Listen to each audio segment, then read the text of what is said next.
자기 소유를 맡김과 같으니 뭐뭐 같다. 요거는 이제 비유를 말씀해 주시는 거거든요. 그래서 아마 성경 여러분들이 가진 성경에 달란트 비유 뭐 이렇게 적어놨을 거예요. 그게 뭐 아마 비슷하게 다른 글 제목을 다른 사람이 이렇게 적었는지는 모르겠으나 아마 비슷하게 그렇게 적혀 있을 겁니다. 비유라는 거죠. 달란트를 통해서. 그러면 이게 어떤 비유냐? 또 하고 연결되는 것이 21장 1절에 보면 그때에 천국은 마치 요 앞에 전체 천국에 대한 비유를 들어주셨다는 거예요. 천국에 대한 비유. 그리고 오늘 14절에 또 이렇게 시작을 하니까 천국의 비유가 이어지는 거죠. 천국의 비유 하나 끝나고 또 천국의 비유가 이어지는 거예요. 요새 느끼는 감인데 새롭게 다시 와닿는 건데 예수님께서 하나님께서 정말 중요한 꼭 필요한 것들을 강조하시는 경향이 사람들이 강조하듯이 성경에도 보여지는 것 같아요. 그래서 예수님께서 정말 중요한 이야기를 잘 전달하고 싶으실 때에는 사람의 입장에서 사람이 잘 듣도록 진실로 이렇게 두 번을 하시는 경향이 있으셔서 이거 진짜 잘 전달되기를 바라셔서 진실로 그러면서 또 하나님께서 하나님의 뜻, 하나님의 마음을 잘 전달하시고자 이런 어떤 경향을 보이는 구절들에서는 계속 반복하는데 똑같은 걸 이제 저는 반복을 하는 경향이 있지만, 하나님께서는 이렇게 하셨다가 또 그걸 또 이렇게 돌려서 말씀하셨다가 또 저렇게 말씀하셨다가 거기에 대한 말씀을 막 이렇게 예를 들자면 아비가 또 남편이 같은 개념이에요. 사랑한다고 계속 그러니까 아버지가 자녀를 사랑하는 것처럼 그렇게 사랑한다는 것을 막 계속 말씀해 주시는 거예요. 그냥 그렇게 말했다가 저렇게 말했다가 또 막 협박하면서 말씀하셨다가 또 막 간절히 사랑하고 돌아오기를 바라는 것처럼 말씀하셨다가 진짜 회개를 원하셔서 그렇게 말씀하시는 장면을 정말 여러 보거든요. 하나님께서 사람들이 이렇게 감정을 호소하여 전달하듯이 사람에게 그렇게 예수님도 또 하나님도 그렇게 성경이 또 사람이 이해해야 되니까 전달하셨나 보다. 비유도 만일 천국이 중요하지 않다면 한 번 하면 되죠. 천국 비유 한 번 하면 돼요. 천국은 있다, 지옥도 있다, 똑바로 살아라 하고 끝나면 됩니다. 그런데 천국에 대해서, 지옥에 대해서, 특별히 천국에 대해서 너무 중요하니까 천국 비유가 생각보다 굉장히 많아요. 예수님께서 해주신 이유가. 그러니까 진짜 천국엔 예수 믿는 사람은 가야 되는 거죠. 비유 시컷 듣고 못 가면 너무 곤란하죠.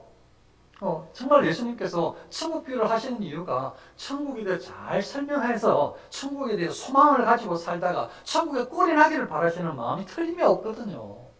물론 어리석고 죄악에 가득한 사람은 천국을 함부로 판단하지 않도록 잘 안 들리게 비유로 말씀하신 측면도 있어요.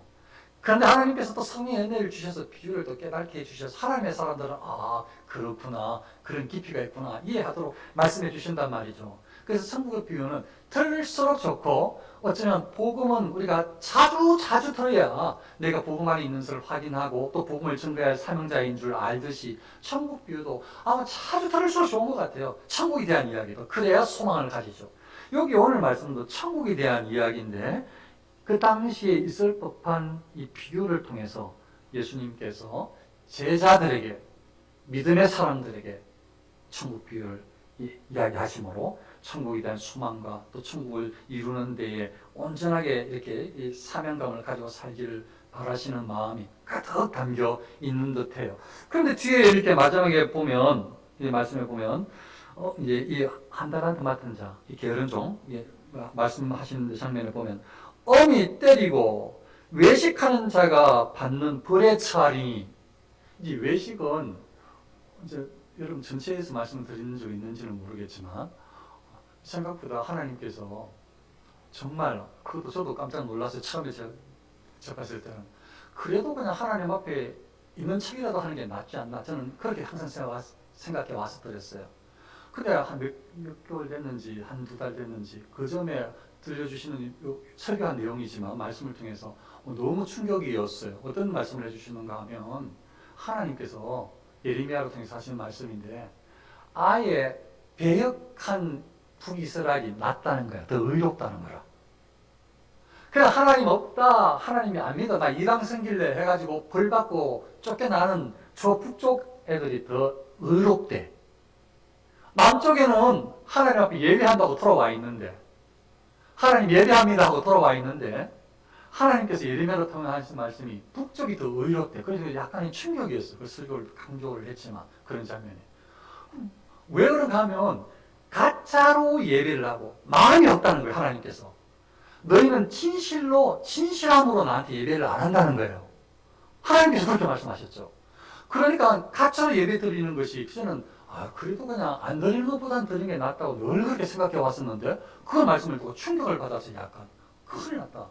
차라리 하나님 앞에 솔직하게 어차피 지옥 갈 거면 안 믿고 그냥 하나님 없다 하고 벌 받는 게 훨씬 더 낫지. 나을 것도 없지만 똑같이 두려운 것인데 이거 막 하나님 믿습니다 하면서 그냥 위선으로 가짜로 외식으로 하나님 믿는 척 해가지고 넌 마음이 없어. 나를 사랑하지 않잖아. 나한테 예배하는 거 아니잖아. 이렇게 인정받을 때 너무 하나님이 싫어하시는 거예요. 더 진노하시는 거예요. 그게 남쪽 유다예요. 북이스라엘보다 예배 드리러 왔는데 예배자가 없는 거라. 예배한다고 앉아있는데. 그러니까 너무 충격을 받았죠. 오늘 말씀을 보면 여기에 그렇게 이야기하고 있죠. 어미 때리고 외식하는 자가 받는 벌. 그렇게 외식하는 사람들은 지옥 가는 거죠. 벌 받아. 근데 지금 이 천국 비유를 하시면서 제자들의 이야기를 하시면서 이 어미 때리고 맞고 외식하는 자가 받는 벌. 이거 방금 말했던 하나님이 정말 싫어하신다는 거. 외식. 밖에서 먹는 외식하는 거 말고 위선으로 아닌 것처럼 속에는 이런 마음이 있는데 진짜 막 미워하면서 사랑한다고 말하는 거. 하나님 안 생기면서 하나님 사랑합니다 하는 거. 이런 거 외식. 하나님 진짜 싫어하는 거. 그런 것들, 이 외식하는 자가 받는 불의 처하리니 거기서 슬피 울며 이를 갈리라. 말씀을 저 앞에도 드린 적이 있지만 슬피 울며 이를 간다. 여기 천국에서 이런 일이 없거든요. 지옥이란 말은 없어요. 근데 천국에서 막 이를 갈고 막 슬퍼하고 이건 천국에는 그냥 지금까지 들었던 내용은 기뻐하고 즐거워하고 막 행복한 이런 느낌이란 말이죠. 오히려 막 근심도 없고 막 슬픔도 눈물도 없다고 했던 것이 천국인데 여기는 막 슬피 울며 이를 간다고 하니까 빠락빠락 내가 하면서 막 이를 간다고 하니 여기는 천국이 아니니 틀림이 없어요. 천국이 아닌데 중간 아니 지옥. 그러니까 지금 이 비유를 통해서 천국과 지옥에 대한 이야기를 분명히 하시는 게 맞아요. 그러면 오늘 이 비유를 통해서 예수님께서 우리에게 전달하시고자 하시는 뜻이 무엇인지를 잘 살필 필요가 있죠. 제목도 종과 달란트. 저는 이렇게 잡았어요. 생각보다 종이란 말을 싫어해요. 왜냐면 내가 상전인데 내가 자유민인데 시민인데 나 그런 거 싫어. 노예 그런 거 싫어. 내가 노예를 부리면 종을 부리면 부리지. 부리고 싶은 사람이지. 종은 싫어라고 말할 수 있지만 우리가 그렇게 막 살라고 그렇게 종이라는 의미가 아니라 종에 대한 개념이라고 말씀을 드린 적이 있어요. 어떤 개념이냐 하면 종은 기본적으로 상전 주인에게 복종해야 될 사람. 그리고 그 당시에는 말씀드렸던 대로 그 당시에는 이 종 노예는 사람의 인격을 갖춘 사람으로 물론 그런 주인이 있으면 너무 좋지만 똑같은 사람으로 인격적인 대우를 해주는 상제를 만나면 너무 복받은 종이지만 기본적으로 그 당시 문화 자체가 이 가축 취급을 해도 되는 거라고 말씀을 수차례 드렸어요. 종노예를 막 함부로 그렇게 취급을 해도 아무 법적으로 문제가 없단 말이에요. 근데 그건 지금 종이라고 비유에 종이 들어간단 말이에요. 그러면 법적으로 막 멸시받는 종을 이야기한다기보다 그게 중요한 게 아니고 우선순위가 아니고 거기 내용의 비유의 의미는 상전에게 주인에게 복종해야 될 종을 이야기하는 거예요. 개념상으로. 예수님께서 말씀하시는 게. 그러면 다른 말로 말하면 사실은 하나님께서 이 세상의 모든 만물을 창조하시고 만유의 주, 모든 세상의 천지 만물의 주인이야. 다른 말로 말하면 만유는 세상의 모든 창조된 피조물은 종이야. 어떤 종이냐 하면 만유의 주이신 하나님을 찬송하도록 만들어진 종이야. 원래 모든 만물은 다. 하나님을 영화롭게 하도록 찬미하도록 만들어진 이 생태계가 창조물이란 말이에요. 근데 죄를 지어서 또 사람의 영향을 받아서 짐승들이 그걸 잊어버리는 거지. 악해진 거지. 땅이 원래 하나님께서 만든 창조 그때하고 달라진 거지. 죄의 영향을 받아서. 원래 하나님은 다 찬미하도록. 그래서 종의 비유를 들으셔도 이건 우리가 하나님 앞에 어떤 태도로, 물론 하나님은 죄악 가운데서 지옥 형벌을 당해서 떨어져야 될, 그렇게 당연히 지옥 형벌을 당해야 될 우리를 크신 사랑으로 아들까지 희생하시면서 사랑해 주신 이 세상에 비교할 수 없는 최고 가치의 사랑을 보여주신 게 맞아요.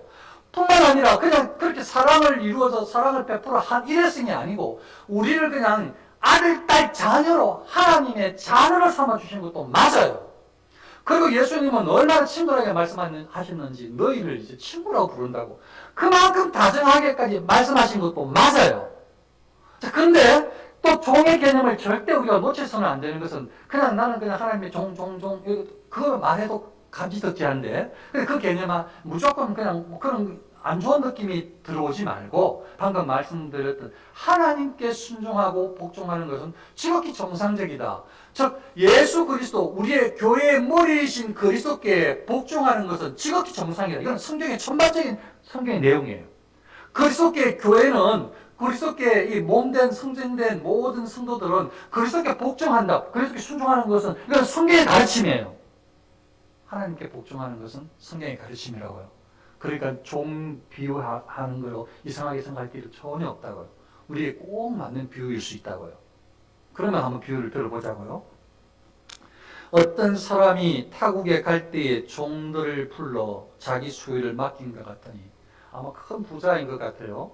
뭐 5달란트 한 종에게는, 한 종에게는 2달란트, 한 종에게는 1달란트 맡겼는데 한 학자는 연구해서 이게 한 달란트가 자기가 연구한 바로 한 사람이 한 노동자가 20년 벌을 가치가 있는 것 같다고 그렇게 해석을 했어요.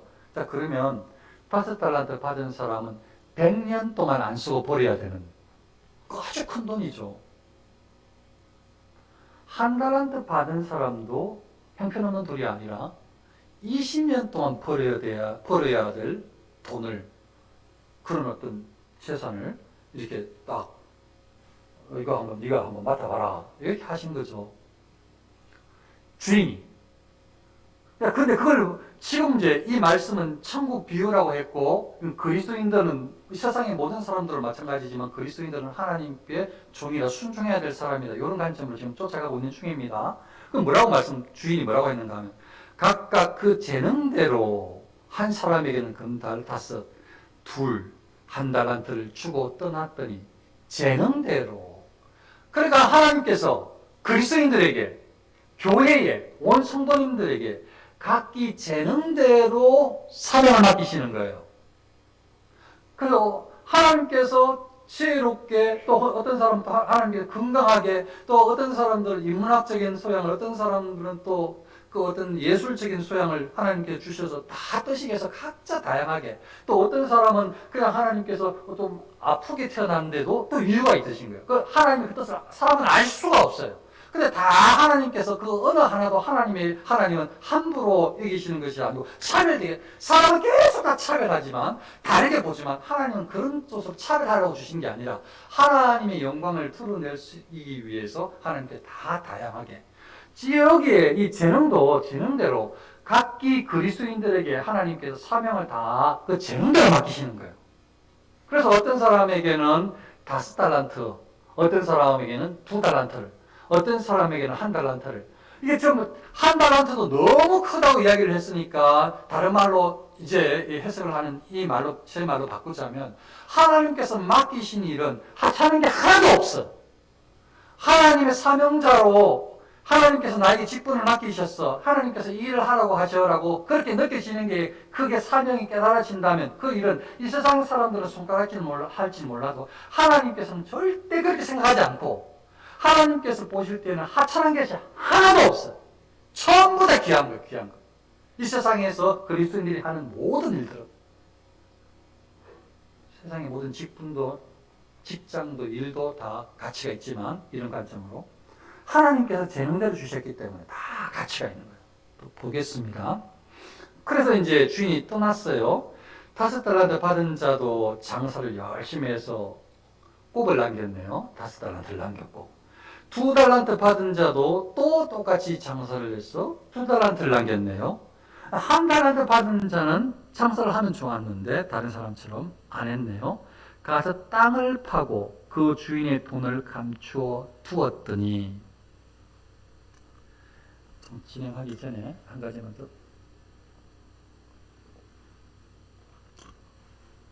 아니, 천국에 대한 비유인데, 그런데 이 종에 대한 이야기를 하고 그러면, 목사님, 우리 교단의 교리, 개혁교회의 교리는 택한 사람과 유기한 버린 사람이 있다고 그렇게 알고 믿고 있는데, 그럼 이거 어떻게 되는 거예요? 전부 다 지금, 이게 다 재능을 받아서, 달란트를 받았다면서요. 그러면 나중에 다시 이게 또 심판대 앞에 가가지고 너는 지옥 떨어져라 이렇게 말하면 예수님 믿다가 지옥 갈 수 있단 말이잖아요. 그러면 그 교리가 틀린 것 아니에요? 이렇게 말할 수 있어요. 그런데 제가 말씀드리지만 교리는, 성경은 변함이 없다. 그럼 이건 어떻게 이해해야 되느냐? 어떻게 이해해야 되느냐? 하나님께서는 우리를 다 아시고 하나님 입장에서는 벌써 선택을 다 해놓으셨지만 사람의 입장에서 다른 사람들 눈에는 똑같이 보인다. 목사는 다 똑같아, 목사라. 너 아무도 안 알아줘. 원래 그 목사 아니야, 가짜 목사. 세상 사람들은 가짜 목사라고 신경 안 써. 진짜 목사인지 몰라. 그냥 나는 전부 다 목사라고 생각해. 장로는 다 똑같이 장로라고 생각한다고요. 교회 집사면 다 집사라고 생각한다고. 세상 사람들 눈에는 그건 몰라요. 구별을 몰라. 아니, 위선인지 어떤지 우리도 잘 모르는데 세상 사람들이 우리를 어떻게 그거 알겠냐고. 몰라요.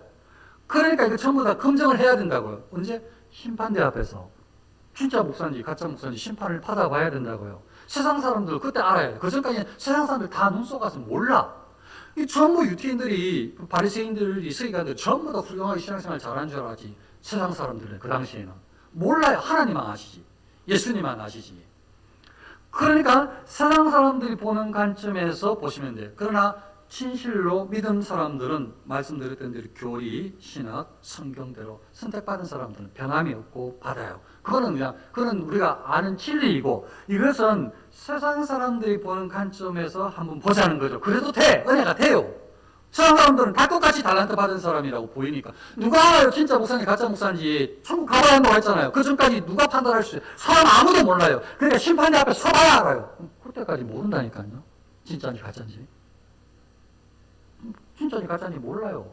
아무리 말 번듯하게 해도 소용이 없어요.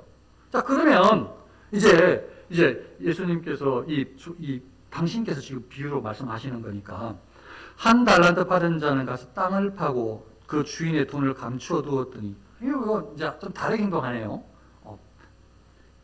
주인의 돈을 땅에 감추어 뒀어요. 오랜 후에 그 종들의 주인이 돌아와 그들과 결산할세. 종들과 주인께서 반드시 결산할 때가 있다. 정말 셈하자. 너 어떻게 잘했냐? 요렇게 비유로 드시면서 오랜 후니까 예수님께서 재림하실 때가 사람의 눈에는 드디어 오는 것처럼 보일 수 있다.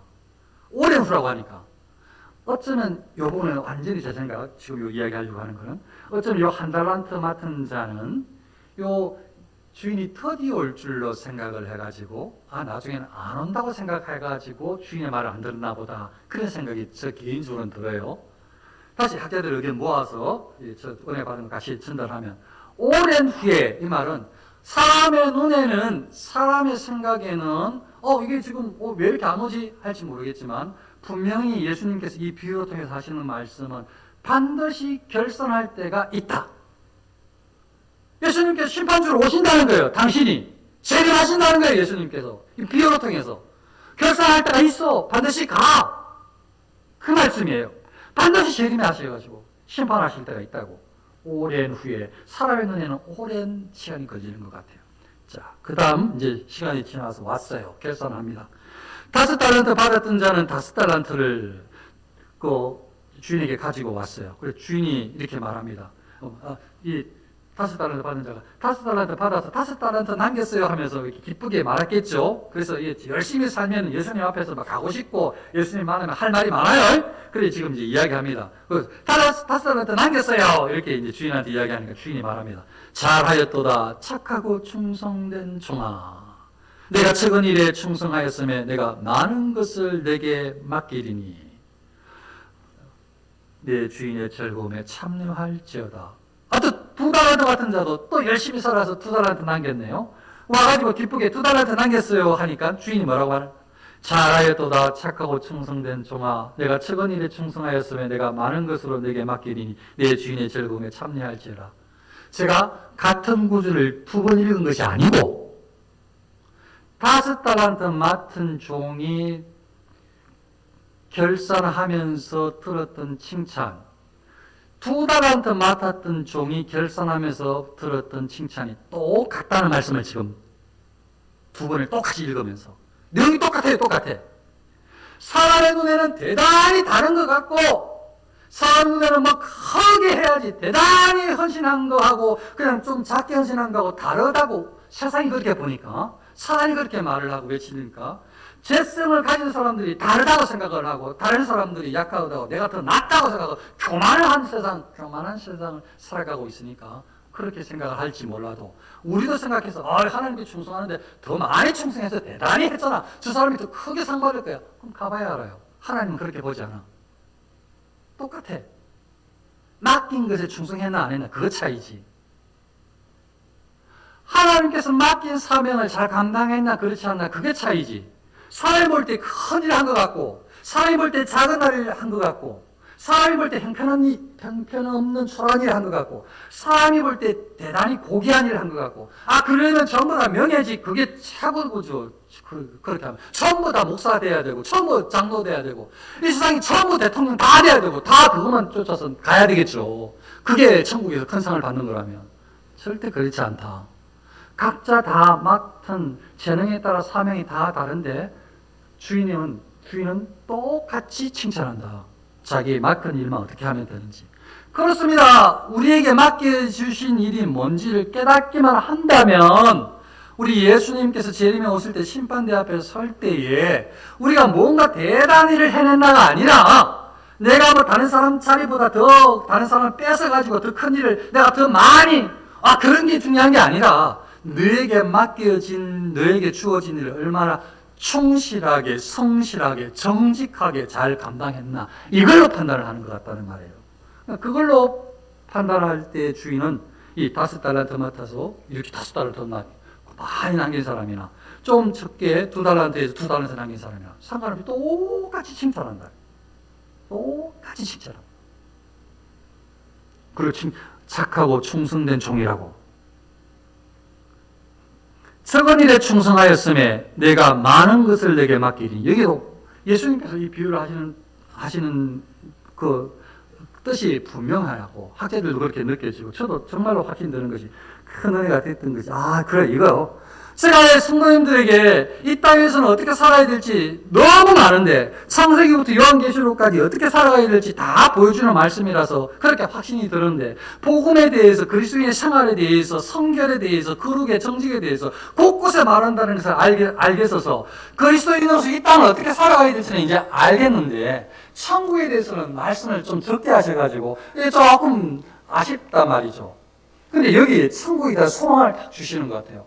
이 100년 동안 또 못 사는 이 세상에서 우리는 대단히 큰 일을 많이 복잡한 일을 하고 머리 아프고 별별 일들 다 하고 죽을 동 살 동 살다가 그래서 일생 정말 그런 대단히 거친 인생을 살았다 아니면 정말 가치 있는 인생을 살았다라고 하면서 정말 인생을 제대로 살았다고 스스로 위안을 하는 이런 100년밖에 못 사는 사람이 그렇게 할 말도 많은데 그런데 예수님께서 하시는 말씀 비유를 들어보니까 이 세상에서 있었던 일은 이 세상에서 사명을 주고 감당했던 일은 작은 일이라고 5달란트를 줬던 사람도 너 작은 일에 충성했다고 이야기하는 큰 일이 아니라 2달란트 받던 사람들도 작은 일에 충성했다고 큰 일이 아니라고 이 세상에 그리스도인들이 하는 100년 동안 아무리 용을 쓰고 한다고 해도 이건 큰 일이 아니고 이거는 다 작은 일이에요. 하나님 앞에서. 그럼 대체 뭐가 큰일입니까 하나님? 예수님께서 재림에 오시고 이 땅에서 충성스럽게 헌신하여 하늘나라에 올라갈 이 백성들이, 하나님의 아들 딸 된 사람들이 천국, 이 100년 말고 영원토록 살게 될 새하늘과 새 땅, 천국에서의 거기서의 맡겨진 삶이, 사명이 큰 일이다. 이건 다 작은 일.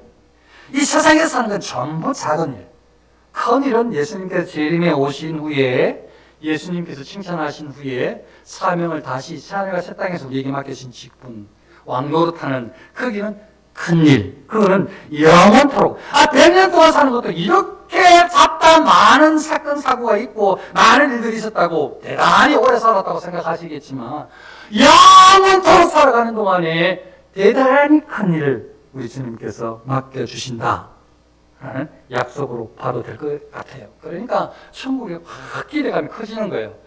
그래, 이건 아주 작은 일인데, 이게 이 땅에서 일어나는 건 다 작은 일이야. 큰 일은 천국에서 이루어져. 맡기신 일이. 기대가 되어지는 겁니다. 이건 모든 성도들이 다 같이 기대할 수 있으면 좋겠습니다. 이제 이 두 사람은 그 즐거움에 참여하라 하고 들어왔어요. 이제 이 한 달란트 맡은 사람인데, 이 신학적으로 말하자면 원래 이 버림을 받은 사람이겠고, 세상의 눈으로 보면 똑같은 목사인데 제대로 안 사는 목사, 말씀에 순종하지 않는 위선적인 목사라고 할 수 있겠죠. 목사라면 보자면, 자 한번 보면 이 사람은 어떻게 살았는가? 한 달란트 받은 자는 가서 땅을 파고 그 주인의 돈을 땅에 감추었어요. 주인이 이제 회개할 때 이 사람도 하는 말이 뭐라고 말을 하는가 하면, 한 달란트 받은 자는 와서 이르되 주인이여 당신은 굳은 사람이라 심지 않은 데서 거두고 해치지 않은 데서 모으는 줄 내가 알았으므로 두려워하여 나가서 당신의 달란트를 땅에 감추어 두었나이다. 보소서 당신의 것을 가지셨나이다. 야, 여기 정말 이 자체에 어떤 생각을 하고 살았는지가 다 드러나요. 그런데 이게 정말 굉장히 두려운 생각이에요. 어떤 생각을 하고 살았는가 하면, 주인이요, 자기 주인이 누군지는 안 돼요. 세상을 창조한 분이 누군지는 이 한 달란트 맡은 자도 게으른 정도 알아요. 하나님이 누군지 알아요. 예수님이 구원하는 걸 알아요. 그래서 이 땅에서 이 성경을 알고 믿는다고 말을 하면서 예수님 하나님의 아들이라 하는 것, 이 역사적인 교리적인 이 믿음은 구원받는 믿음이 아니라고 왓슨 이야기한 것 같아요. 이거 지금 주인을 다 알아요. 주인하고 관계 있다고 생각을 해요. 이 사람도. 주인이요, 당신은 굳은 사람이다. 지금부터예요. 우리 하나님이 어떤 분인가, 주인이 어떤 분인가 바로 알아야 되는데, 주인이 어떤 의도로 이야기하고 있는지 주인 마음을 알아야 되는데 왜곡시키고 있어요. 뭐라고 이 한 달한테 받은 종은 말하는가 하면, 당신은 굳은 사람이다. 당신은 딱딱한 사람입니다. 당신은 대단히 이기적인 사람입니다. 이런 것들이 막 묻어 있어요, 여기에. 그래서 당신이 원래가 그런 사람이에요. 대단히 이기적인 사람이고, 당신은 딱딱한 사람이고 무서운 사람이에요. 그런 사람이라서 당신이 이렇게 했죠. 심지 않은 데서 거두고 해치지 않은 데서 모으는 줄 나는 알았다. 이거 주인이 이런 분이라고 잘못 오해한 거예요. 하나님은 오해하죠. 이렇게 이야기해요. 심지 않은 데서 거두고. 심어야 거둘 것 아니에요? 심지 않고 거둘 수가 없잖아요. 콩을 심어야 콩을 거두죠. 그런데 지금 주인한테 심지 않은 데서 거두고 해치지 않은 데서, 이거는 뿌리단 말이에요. 헛헛 뿌리다. 딱 집어 던져 뿌리는 거예요. 왜 뿌리지 않고 모은가? 지금 본이 뭐라고 하냐면, 하나님 앞에 함부로 말을 해. 하나님 성격도 함부로 판단하고, 신앙인들이, 예수장인들이, 목사라고 하는 사람들이, 신앙 있다고 하는 사람들이 하나님 함부로 말해. 벌 받을 줄 모르고, 하나님 성품을 막 함부로 오해해요. 하나님 안 두려워해. 함부로 말을 해. 당신은 굳은 사람이야. 심지 않은 데서 거두고 해치지 않은 데서 뿌리지 않고 당신은 이게 지금 무섭고 그런 사람이라서 그냥 그렇게, 제가 이거 한학자가 이렇게 해석했어요. 이 의미를 한학자가 해석을 제가 전달합니다. 너무 이렇게 굳고 두려운 마음이 생겨서 당신이 준 이 한 달란트를 제대로 장사해내지 못하면, 혹시나 장사해내지 못하면, 내가 만약 손해를 보면 이거 한 달란트 다 갚아내 하는 굳은 사람으로 나는 알았기 때문입니다. 이렇게 해석을 했어요. 이렇게. 나한테 장사하라고 종 나한테 한 달을 주셔놓고 내가 장사해가지고 많이 망했다. 그러면 네가 네 돈으로 다 물어내. 내 돈 네가 다 망쳐놨잖아. 이런 식으로 주인님이 그런 줄 알았다는 거예요. 학자가 이렇게 해석을 했어요. 이렇게. 그러니까 지금 이 한 달란트 받은 사람은 만일 그 학자의 의견이라면 심지 않은 데서 그러고 해치지 않은 데서 모으는 줄 알았다. 이 말은 이거 내가 실수하면 다 물어내라고. 내가 혹시 장사 잘 안 돼가지고 망하면 한 달란트 어디 가냐. 20년 동안 이거 전부 다 갚아내. 라고 할 줄 알았다. 주인님이. 그래서 제가 하나도 안 잃으려고 땅에 묻었습니다. 이렇게 대답을 한 거예요. 이렇게. 그런데 그 투기과에서 당신의 달란트를 땅에 감추었나이다. 그때 주인이 하는 말씀이 이제 놀랍습니다. 이렇게 말합니다. 이제 판단을 하는 거 심판대에서 하는 이야기니까. 악하고 게으른 종아, 나는 심지 않은 데서 거두고 해치지 않은 데서 모으는 줄 네가 알았느냐. 너 나를 오해했구나. 하나님 제대로 모르는 거죠. 자기 마음대로 생각하는 거야, 하나님에 대해서. 아, 하나님 이럴 수가 있습니까? 하나님 저럴 수가 있습니까? 하나님이 살아 계시다면 어떻게 이럴 수가 있습니까? 하나님 안 살아 계신 것 같아요. 이거 막 우리 마음대로 판단하는 거예요. 하나님 공평하시다면 어떻게 이런 일이 있습니까? 공평하시면 똑같이 저를 이렇게 이야기. 하나님 오해하는 거고, 오해. 나는 달란트를 너희들 재능대로 나눠주는데 하나님께서는. 우리는 우리 마음대로 하나님을 오해하는 거죠. 이 한 달란트는 하나님에 대해서 오해해도 부끄러워하지도 않아. 그리고 아주 대단히 자신감 있게 말을 해. 하나님 앞 대드듯이, 제 느낌에는. 대드듯이 따지듯이 하는 것 같아요.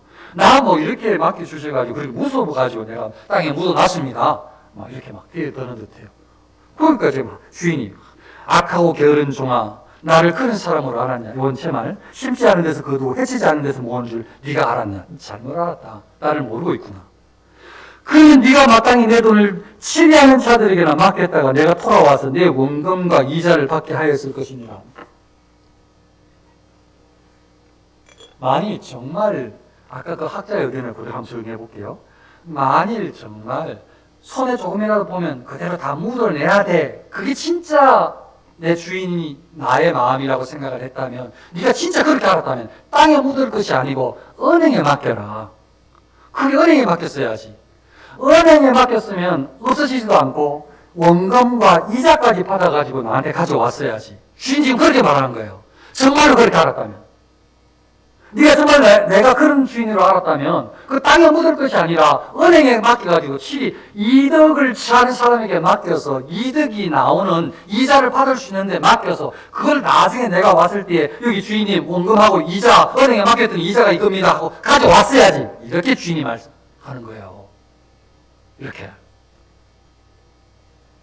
그래서 이걸 통해서 알 수 있는 것은 사실 주인은 그냥 열심히 하면 최선을 다했다면 사람의 눈에는 실패했을 것 같아도 하나님이 실패한 것이 아닌데 하나님이 뜻 가운데도 이 세상에 다 일들이 일어나기 때문에 이렇게 주인의 오해할 이유도 없는데 그냥 맡겨주신 일이 귀한 줄 알기만 알면 됐는데 나에게 맡겨주신 사명이 가장 가치 있는 줄 알지 말았으면 되는데 이거보다 더 큰 가치가 없다고 나는 이걸 감당할 수 있는 그런 사람이라고 하나님께서 정해주셨다는 걸 빨리 알았으면 되는데 그래야 딴 생각 안 하고 하나님 앞에 안 대들고 나에게 맡겨진 거 가치 없다고 생각하지 않고 이 종들은 이거 겨우 어쩌면 한 달란트 원래 큰 돈인데도 불구하고 다른 종들하고 비교하니까 기분 나쁜 거지. 다른 종들에게는 5달란트 맡겼더니 다른 종들에게 2달란트 맡겼더니 나한테 3달란트 맡겼으면 나도 가만히 안 있었을 텐데 라고 이렇게 말하실지도 몰라요.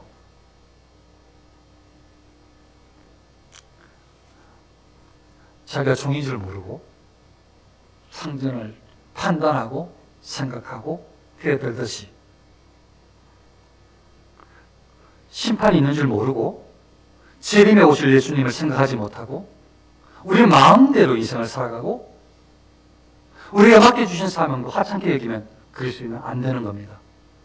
하찮게 여기면 안 되지만 더더욱 두려운 것은 위선적으로 신앙생활을 하면 안 되는 겁니다. 외식하는 자의 취할 버리니까 너무 두려운 겁니다. 사랑하는 성도님들 몇 가지만 기억합시다. 예수님은 반드시 오신다. 택함 받은 백성들에게 허락한 일들 사명은 하나님께서 우리 각자 재능이 꼭 필요해서 우리에게 맡겨주신 하나님의 일이다. 그리고 이 땅의 모든 일은 다 작은 일이다. 충성된 사람들에게 천국에서 큰 일을 맡아 영광 받을 수 있도록, 그렇게 그 영화로운 자리에 오를 수 있도록 하나님께서 예비해 놓으셨다. 끝까지 인내하면서 맡겨주신 일에 충성되게 헌신하는 사람들이 이 달란트 비유, 천국 비유를 잘 이해한 신실한 그리스도인이다.